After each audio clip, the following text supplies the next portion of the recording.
नमस्ते दोस्तों। तो ये बहुत ही इंपॉर्टेंट वीडियो होने जाने वाला है जो बिगिनर लोग हैं उनके लिए।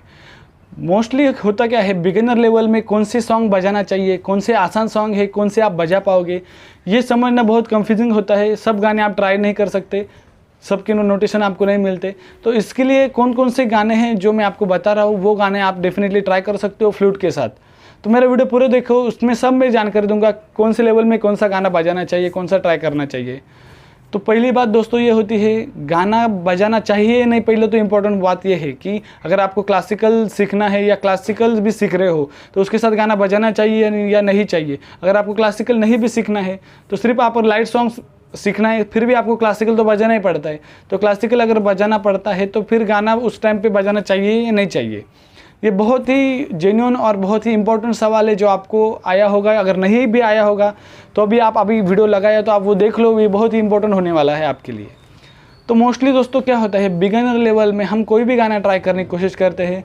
अगर आप पर्टिकुलर गाने ट्राई करेंगे जो बिगिनर लेवल के लिए ईजी रहेंगे तो आपके लिए ज़्यादा आसानी होगी। फॉर एग्जाम्पल, अगर आप कोई हार्ड गाना लोगे जिसमें बहुत ज़्यादा कोमल स्वर है या उसका रिदम फास्ट है तो डेफिनेटली आप वो गाने को नहीं बजा पाओगे, क्योंकि उतना फिंगर को आपको स्पीड नहीं रहेगा और आप उसको कैच नहीं कर पाओगे। फॉर एग्जाम्पल के तौर पे मैं आपको एक एग्जाम्पल देता हूँ कि समझो एक गाना है बाहों में चले आ,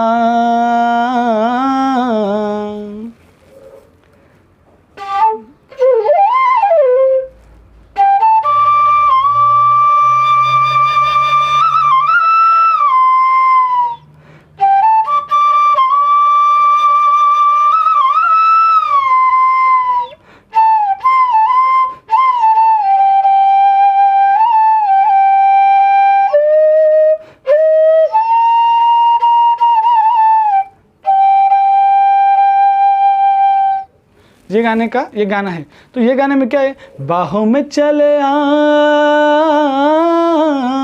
तो ये गाना एकदम स्लो चल रहा था, पर्टिकुलर एक फ्रेजेस को बहुत ज़्यादा हिलाया गया तो उसे हम मुर्की भी बोलते हैं। या वहाँ पे जो हरकत ली गई हो तो वो अगर आपके फ्लूट से नहीं निकलेगी तो वो गाना का मूड पूरा ख़राब हो जाएगा या क्वालिटी उसकी सब चली जाएगी, या आप बोलेंगे मेलोडी नहीं है उस जगह पे। तो ऐसा हो सकता है या होगा, क्यों? क्योंकि आपका मैक्सिमम स्टेमिना है या आपका मैक्सिमम स्पीड है 150 बीपीएम, बराबर। 150 बीपीएम से आगे आप बजा नहीं पा रहे हो। मेट्रोनोम के साथ अगर आप बजाओगे सारे गमा पदनिसा या सारे ग रे ग म, कोई भी अलंकार या कुछ भी बजाओ, आप मेट्रोनोम में 150 बीपीएम के आगे नहीं जा रहे हो, 160 पे जा रहे हो। और गाने का टेम्पो है 185 या 100 ही टेम्पो है समझो गाने का, और गाने का टेम्पो 100 बीपीएम है। और अगर वो पर्टिकुलर फ्रेज का टेम्पो है आपका 200 बीपीएम, कौन से फ्रेज का, जो वो फ्रेज बोला, वो फ्रेज का टेम्पो अगर आपका 200 बीपीएम है तो जब आप बजाने की कोशिश करोगे बाहों में चले तो ये फ्रेज आएगी आपसे नहीं आएगी, क्योंकि इसका टेम्पो कितना है 200 बीपीएम। तो आप कैसे बजाओगे उसको अपने 100 बीपीएम पे, वो कैसा हो जाएगा और कैसा लगेगा देखो।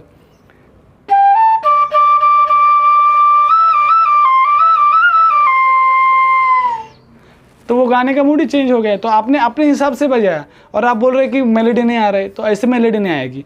उसके लिए आपको उतना टेम्पो भी चाहिए, आपके फिंगर भी इतना अच्छा चलना चाहिए। तो इसलिए आपको वो गाना मत लो जिसमें बहुत ज़्यादा हरकतें हैं या जिसमें बहुत ज़्यादा मुर्कियाँ है, जहाँ पे बहुत सडनली स्वर चेंज होने वाले हैं। आप वो गाना चुनो जिसमें एकदम आराम से टेम्पो है, जिसमें ज़्यादा हरकत नहीं, कोमल स्वर नहीं है, गाने का टेम्पो भी आराम से है। तो ऐसे कौन कौन से गाने हैं, तो अभी वो गाने पे आते हैं। तो सबसे बिगिनर लेवल में आपको अगर लग रहा है कि थोड़ा आप बजा पा रहे हो, तीव्र का थोड़ा सा सेंस हो गया है और स्पीड बहुत नहीं मगर एटलीस्ट 100 बीपीएम तक, 120 बीपीएम तक आप एकदम आराम से और क्लीन स्वर के साथ बजा पा रहे हो, ये बहुत इंपॉर्टेंट है। आपका स्वर सब क्लीन होना चाहिए, सब स्वर क्लियर बजना चाहिए। फॉर एग्जाम्पल, अगर मैं ये बजाऊंगा,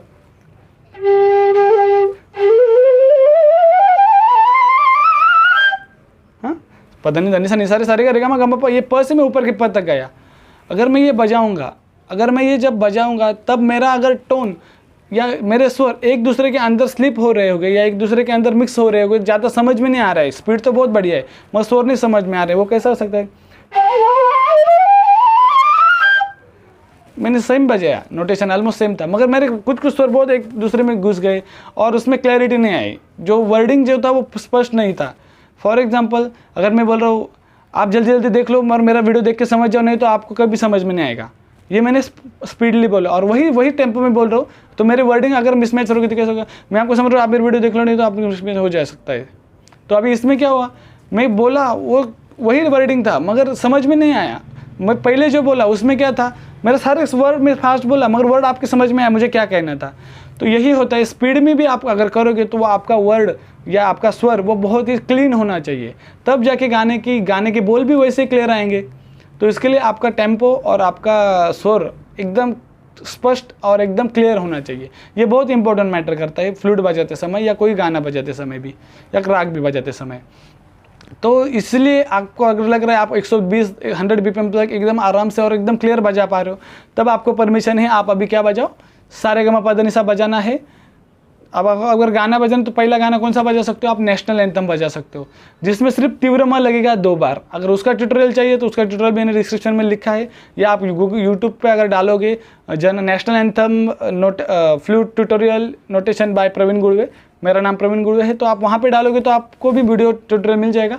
वो वीडियो ट्यूटोरियल आप देखो, तो उसमें उसको देखो, उसको फॉलो करो, तो आपको आइडिया आ जाएगा डेफिनेटली कि उसको कैसे बजाना है, कैसे बजाना चाहिए और उसमें कैसे क्लैरिटी ला सकते हैं। ये बहुत इंपॉर्टेंट मैटर करता है उसके लिए। जाते हैं दूसरी चीज़ पे, जन गण मन होने के बाद आपको अगर लगा कि ये आप कंफर्टेबली बजा पा रहे हो, आप दूसरा और आपको कुछ बजाने की इच्छा है, तो वहाँ पे आप हिंदी गाना अगर आपको बजाना है या दूसरा कुछ सरगम बजाना है, तो एक है कि भजन बजा सकते हो आप दूसरा, जिसमें भजनी ठेका लगा के बजा सकते हो। आपके पास भजनी ठेका के लिए कुछ ऑप्शन नहीं है तो आप उसको विदाउट ताल का लगा सकते हो, तानपुरा लगा के भी। तो उसमें लगेगा आपको वो गाना, अच्युतम केशवम नाम नारायणम। तो ये गाना है जिसमें बहुत इजी टेम्पो है और वही बार बार रिपीट होता है। ये दूसरा है, इसका ट्यूटोरियल मैंने नहीं बनाया मगर मैं जल्दी बनाऊंगा, बहुत आसान गाना है। उसके बाद तीसरा आपको बजाना है तो आप ये भी बजा सकते हो, ओम भूर्भुवस्वः तत्सवितुर्वरेण्यं भर्गो, ये भी बजा सकते हो। चौथा आपको और एक ऑप्शन है, हिंदी गाने में अगर बात करें तो होठों से छू लो तुम मेरा गीता अमर कर दो, बहुत आसान गाना है, आप उसको भी आराम से बजा सकते हो। ये गाना बजाते समय भी तीव्र लगता है मगर इस गाने को बजाते समय आपको स्पीड थोड़ा अच्छा चाहिए। आप 100 BPM से बजाओगे तो ये मैच नहीं करेगा, उसका स्पीड आपको 150 या 200 तक आप अगर फ्लूट बजा पा रहे हो नोटेशन या सरगम, तो आप उसको गाने को ट्राई कर सकते हो, क्योंकि ये गाना इतना आसान नहीं है, इसमें थोड़ी कुछ जगह पे हरकतें हैं और तीव्र म लगता है, तो वहाँ पे म टू प जाने में प्रॉब्लम आ रहा होगा, तो डेफिनेटली ये गाना डिस्टर्ब करेगा अंतरा जब बजाओगे तो वो नहीं करना है आपको। तो ये एक गाना है, ऑटो से चुलो तुम। इसके अलावा जो गाने में टेम्पो कम है, ऐसे बहुत सारे गाने हैं, या फॉर एग्जांपल इसके बाद थोड़ा सा और एडवांस लेवल में आप गए तो एक प्यार का नगमा है, बहुत सुंदर गाना है, उसका टेम्पो कम है मगर उसमें कोमल नहीं आता है जब अंतरा शुरू होता है। तू धार है नदिया की मैं तेरा किनारा हूँ, तू मेरा कोमल नहीं, तो यहाँ पे कोमल स्वर आ जाएगा, तो तब आपको प्रॉब्लम हो सकता है अगर कोमल स्वर की आपको प्रैक्टिस रहेगी तो। मगर अभी ये गाने क्यों करना है या गाने की भी प्रैक्टिस क्यों करना है? अगर आप क्लासिकल सीख रहे हो तो बहुत लोग बोलते हैं कि गाने की प्रैक्टिस नहीं करना है, मगर मैं सजेस्ट करता हूँ गाने की भी प्रैक्टिस आपको साथ में करना है। अभी इसके पीछे का कारण क्या है, आप साइकोलॉजी देख लो तो डेफिनेटली आप मेरे साथ सहमत हो जाओगे कि सही में ये गाना करना चाहिए, जो आपको भी एक्सपीरियंस आया होगा।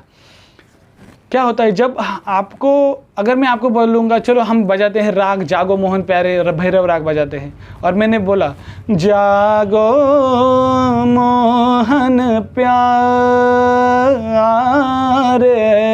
तुम बजाओ, तो आपने बजाया ना ना, तो मैं आपको बोलूँ नहीं मोहन ऐसा नहीं है, मोहन के लिए आपको ऐसा लेना है, वो ऐसा लेना है। मैं आपको कुछ एग्जांपल दिया, आपने ज़्यादा ग को कोमल रे को ज़्यादा खोला या नहीं खोला, उसमें भैरव में रे और ध कोमल आता है, तो मैं बताऊंगा रे ज़्यादा खुला या नहीं खुला। आप फिर से ट्राई करोगे, ये होगा। या आपके गुरु के सामने आप अगर डेली बजा के सीख रहे हो तो डेफिनेटली आपको लाइट सॉन्ग वगैरह बजाने की ज़रूरत नहीं, आप अपने गुरु से ही सीख सकते हो आराम से। वो आपको बताएंगे आपको कहाँ पे गलत हो रहा है, स्वर सही लग रहा है या नहीं लग रहा है, वो भी आपको बताएंगे। मगर इसमें प्रॉब्लम वाली चीज़ कौन सी हो सकती है, जब आपको राग बजा रहे तो आपको डेफिनेटली गुरु के सामने बजाना ही है, तभी जाके आप बजा सकते हो उसको। मगर गाना बजाना है तो अभी आपको अपने कोई गाना है जो आपको बहुत पसंद है, फॉर एग्जांपल आप कोई भी गाना ले लो, फॉर एग्जांपल होठों से चुन लो तुम, यही ले लो। तो अभी जग ने छीना मुझसे यहाँ पे पता है आपको, अगर यहाँ पे आप ये आज यह समझो ओम जय जगदीश हरे,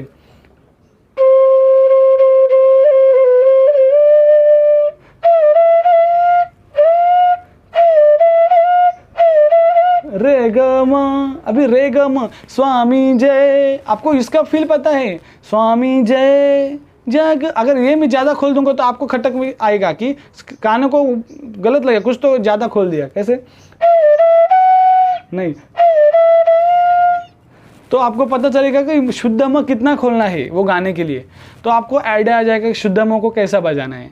वैसे ही आप अगर कोई उसके बाद थोड़ा आपका लेवल बढ़ जाए, आपने कोमल स्वर वाले का कोई गाना लिया, फॉर एग्जांपल एक प्यार का नगमा है, उसका अंतरा दिखाता हूँ,